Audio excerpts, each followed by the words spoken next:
Suicide Squad Killed the Justice League is, well, a stinker. There's no shocker there. But it's not as bad as I thought it would be. I was thinking this was going to be on Redfall tiers of trash. But no, there are some redeeming things about this game. Albeit, there's just so much shit plaguing it. If I were to be generous, I would say that the combat is unremarkable. Honestly, nothing really too special about it. And I'll even give this game credit where it's due, it's not the worst thing I've ever played. The abilities are fine, albeit the skill tree is very simple, which kinda deters me from wanting to grind and go through the progression system. The weapons that each character gets are different, as some get shotguns while others get pistols and submachine guns. But personally, I would have loved a little bit more variety. Like, this is the Suicide Squad going up against the goddamn Justice League. I feel like throughout your journey you should stray away from more of the conventional weapons that you started out with. Get wacky with it or something. I just hate how it feels like a generic shooter, especially in the DC universe. The possibilities are literally endless. The only thing that I will give praise to is the movement. It's actually kind of fun, as each of them gets their own unique but equally useful way of traversing the map. And again, the combat isn't bad, but it's also not good enough to feel memorable in any way. And it's only made worse by the absolute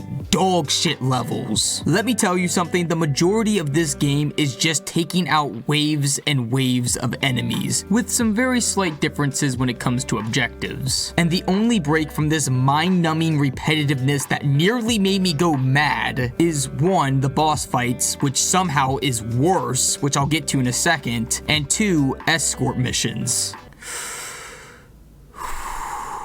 Just a little side rant here. Who in the fuck likes this? I'm not gonna say that every escort mission to ever exist is bad, because I know I'm gonna get at least one commenter bitching about it, but I'll definitely say this with my chest. The large majority of escort missions range from either being mediocre to boring or just downright unplayable, depending on the game and how brain dead the AI is. Now, I can safely say that the escort missions in Suicide Squad Kill the Justice League isn't the latter. It's definitely playable, albeit it's so miserable at times that I almost wish it wasn't. And the crazy part is that the boss fights aren't much better. I would actually argue that it is worse solely because this is the main attraction for the players. And for the most part, it is as one-dimensional as it gets. Just take the Batman boss fight, for example. Now, there are many directions you can go with this, especially since the Scarecrow's fear toxins are involved. Hell, you could even take inspiration from the Arkham games. But no, instead you just stand there shooting a ginormous Batman, who by the way is an absolute damage sponge, as you periodically dodge his lasers and some waves. That's literally about it. I'm not kidding you, when I first got to this, I thought there was gonna be at least a phase 2, possibly even a phase 3 for how easy it was. So you could only imagine my disbelief when I saw that we actually defeated him already. And while yes, I probably picked the worst boss fight of them all, the others are not much better, and plus this is just unacceptable regardless, especially for a AAA game.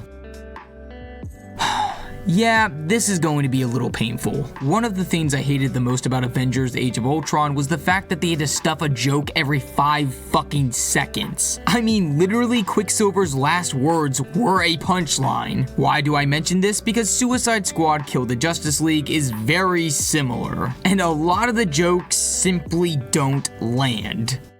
Oh, we forgot the... Sorry!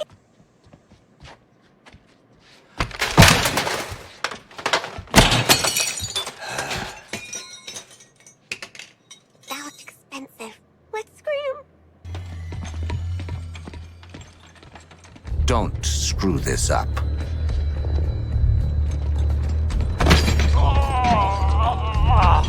And if you didn't notice, the writers love beating a joke like a dead horse, even including the rare moments that are actually kinda funny. Like when Harley Quinn tricked Amanda Waller to shock the Penguin again, who was already unconscious and detained. And I mean, this wasn't a knee slapper or anything, but I'm not ashamed to say that I got a chuckle out of me, until they just kept going on and on and on with it. By the end of the scene, it had me begging for it to stop. And it's not just the jokes that the writers writers fail at. They also do a piss poor job at making us feel for these characters. Even the superheroes that we are forced to kill. There are some scenes like when Wonder Woman came to the realization after capturing Barry that there's no other way to fix this. That it's either kill them or let them destroy everything. But these moments are few and far between. And not to get into really heavy spoiler territory, but it is called Kill the Justice League, so it's literally in the title. But all the heroes' deaths are super anticlimactic. And a part of that is due to the gameplay, like I pointed out with the Batman boss. But the writing is also really poorly done as well, which is a huge shame because the concept is there.